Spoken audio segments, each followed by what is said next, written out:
FilmCrunch. I'm Veronica Santiago. And I'm Neil Estep, and this week we will be reviewing the epic film 300.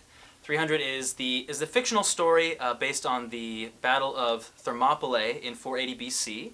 It centers around the 300 men who were sent from Sparta after God King Xerxes, the ruler of the Persian Empire, decides that he's going to start to take over Greece.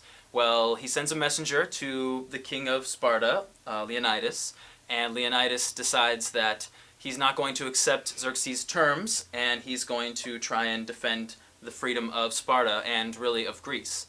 So he takes 300 of his best men, and they march to the what are they called? The Hot Gates. The Hot Gates. They march to the Hot Gates, where they plan to defend against the 1 million strong Persian army.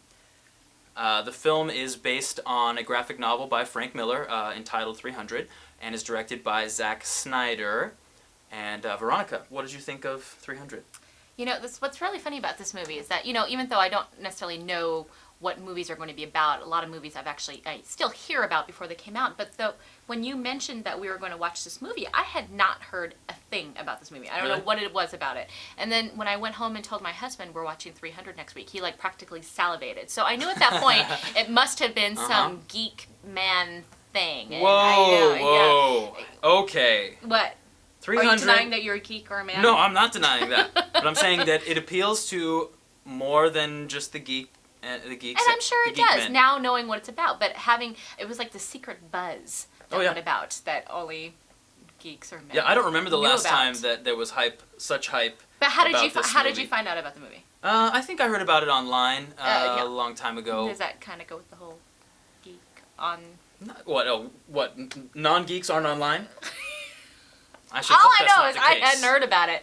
So, okay, I apologize for any geeks or man geeks or anybody out there. But I thought it was just strangely coincidental that only men had heard about this movie up until this point. And finding out that it was based on a graphic novel, that kind of explained things. Okay. So, no, I'll give you that. Okay. Go ahead. So, I'm going to go into this just so you know, as a female, you know, coming from the female perspective, watching this movie, and as someone who knew nothing about this movie whatsoever. So, I made a concerted effort to stay that way and know nothing about this movie. A lot of times I do research and I try to go into this movie with a clean slate, and it's just to see how the movie went. Okay. And I must say, even though I'm completely war movied out because Neil and I have watched a bunch of war movies recently, I found this movie very entertaining. And I have nothing against testosterone movies. Okay, I just want you to know, I'm not like, only watch chick flicks. I like testosterone-laden movies. And I thought this was great. I thought it was a great movie, very entertaining, visually beautiful, even when it was gory or disturbing at moments. Just great fight scenes. I thought even though the movie's supposedly not historically accurate by any means, I thought how they used the phalanx, in these fight scenes, watching the strategic moves was, very cool, I'd like to believe that these men, fought 1 million people or close to, whether that's to be true or not. Slow motion, the use of slow motion cameras, great to see all, the fight scenes, because a lot of times when you watch fight scenes, they're just so blurry because it's just, you can't tell what the heck's going on. And edited. That's my big beef, is when it's like the swing and then cut to the guy's head and then it's the cut, and that is terrible. And I think that this movie was, even though it did implement a lot of special effects during the fighting, they made sure to stay fixed on the actual people in the fight. And I think that really helped a lot, because I was really nervous that I wasn't going to be able to see things like, and that's just never good. You don't ever feel the weight of the fight. You don't feel the power. And and they would like focus on one character and show his particular struggle during the fight. I don't think it gives the choreographer his due. The fight choreographer, when the director is using those methods on fight scenes. Anyway. But no, I mean, it was a great movie. I was thoroughly entertained by it, and I'll let you go because I could go on for a while. Well, I read the graphic novel and loved it, and I've seen Sin City also, so I know. So was it true to the graphic novel? Almost from page to screen, almost identical. I mean, there are so many parts where, and Zack Snyder actually made sure to have prints of each page of the graphic novel there with him on set at all times to make sure that everything looked accurate. And there are some moments where you look at the screen and you can actually go and pick out almost exactly the moment in the graphic novel where it was happening. Though I did hear that the female storyline was added. That is completely... In fact, I think that the Queen of Sparta has maybe 1 or 2 lines in the graphic novel. But I did hear that they did add that to appease the female viewers that and were I think that was actually a very, very good decision on their part. I think that even though the film does have a few flaws, let's be honest here, it's got a few flaws, everybody, nerds, geeks. I think that it was a very, very smart move to include the Queen and have her actually be a very strong, powerful woman. Although, you know, male violence and rape doesn't seem to stop her, which was a little frustrating after the power. Was that in the novel? No, that was not. Okay. No, none of that. Not to say that all the abs flying around wasn't enough to appease the female audience as it was, but no, it was nice to have someone to root for our team. Oh, right. But no, that whole rape thing was a bit disturbing. She got her revenge. I mean, she did. And I should emphasize, this is rated R for a reason. And I felt uncomfortable because there was actually a kid in front of me sitting with his dad. And I know, R is for, parental guidance.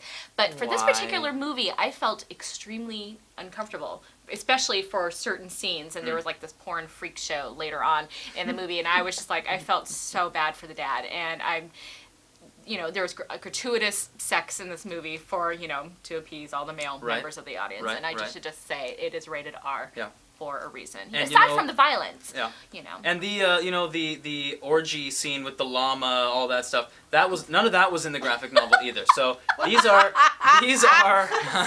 the llama wasn't in the orgy. He was just playing the music that went with the orgy. So none of that was in the graphic novel. That was something that Zack Snyder decided to do. I don't even remember the llama. Total llama. Okay, yeah, whatever. It was something. But and I think that even though Zack Snyder really tried to stay true to the novel, he added some things that worked and he added some things that didn't work. For instance, in the graphic novel, there are no, besides the Hunchback. There are no terrible freaks of nature monsters like the big fat guy with the blades for arms. None of that was there. The rhinoceros wasn't there. The only thing that was there was the elephants that I remember, the big elephants. So, and I thought, well, it's not really necessary to bring a completely computer-generated animal into something. I mean, because that was another thing. A lot of the movie looked kind of like a video game. It did. I was hoping distracting. that it was leaning more towards historically accurate than creative license. Right. And we should mention too that this movie was shot pretty much all on blue screen. Yep. Which it's fantastic to know that, and I actually did see part of that in a History Channel thing, but it was pretty much all actors on a soundstage with blue screen, and everything was added later. And knowing that when you watch the movie, it's just astounding. It's very astounding what they were able to pull off. But let's look at the other side though. Even though that's an amazing feat for filmmaking, I think it also just left saddened the industry. Well, it's not that so much as I think it left the dialogue a little dry and flat at times. I think that for me, some of the scenes with interpersonal dialogue, they seemed like they fell a little bit short. And I actually read a few small snippets of interview with some of the cast members who said it was a great difficulty for them having to be on a set the entire time when they need to feel like they're in a field or in a city. But was this movie really about the dialogue? No, well, no, it wasn't about the dialogue. Anyone cared what they were saying? It wasn't about the dialogue, but you get into where do you draw the line when it comes to making an adaptation from a book or a graphic novel onto the screen. And for that, they used a lot of lines from the graphic novel, a lot of cheesy lines that don't seem so cheesy when you're reading them on a page, but when they're spoken, or screamed in this case, they seem a little bit cheesy. So it's for the fans. It's a movie for the fans, and you have to appreciate that. Yeah. But on the other hand, as someone who appreciates film, you also have to kind of grit your teeth a little bit at parts like that. Keep in mind, we did watch Ghost Rider, and even though they used real sets, that was a horrible adaptation. No. I totally. You're they right. did very well with what they had. Right. With its few flaws, I think it's a fantastic movie, and I will probably buy it and own it. And just like Sin City, I think Frank Miller, him with a pencil or him behind a camera, is a fantastic thing. Obviously, he was there behind the scenes the whole time for both films and helped direct Sin City. So Frank Miller is just someone to watch. I mean, he's been someone to watch, but... And Zack Snyder, for that matter, because Certainly. I don't know if you ever saw the 2004 remake of Dawn of the Dead, and I don't mean to get off target, but I loved that movie when that came out. Amazing remake, Really? and now this movie, he's someone definitely to be watched. Good. For sure. Yeah. So. Fantastic movie.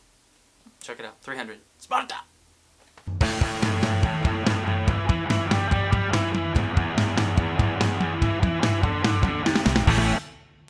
What was one of the cheesy lines? I guess you'd have to. I think one was, You gotta act it too. okay, let me think. Men, ready your breakfast and eat hearty, for tonight we dine in hell! Is that your Irish version of what? No, I think he was a little Scottish. He had some Scot in him. Sparta would discard me.